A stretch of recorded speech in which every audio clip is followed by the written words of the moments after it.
হেঁচি শাক রান্না করব। তো হেঁচি শাকটার জন্য চুলাতে প্যান বসিয়ে তেল দিয়ে কিছু শুকনো মরিচ দিয়ে দিয়েছি।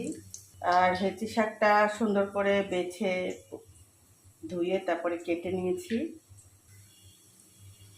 কাঁচামরিচ দিব আর রসুন আর পেঁয়াজটাও দিয়ে দিলাম। পেঁয়াজটা একটু বেশি করে দিয়ে দেবো।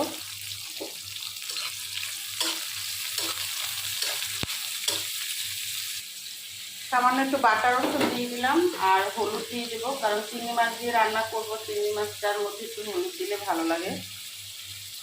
সামান্য হলুদ, স্বাদ মতো লবণ দিয়ে দিলাম। চিংড়ি মাছটাও দিয়ে দিলাম। চিংড়ি মাছটা এখন কষিয়ে শাকটা দিয়ে দেবো। মাছটা কষানো হয়ে গেছে, এখন শাকটা দিয়ে দিলাম। শাকটা হয়ে গেছে, এখন এটাকে তুলে ফেলবো।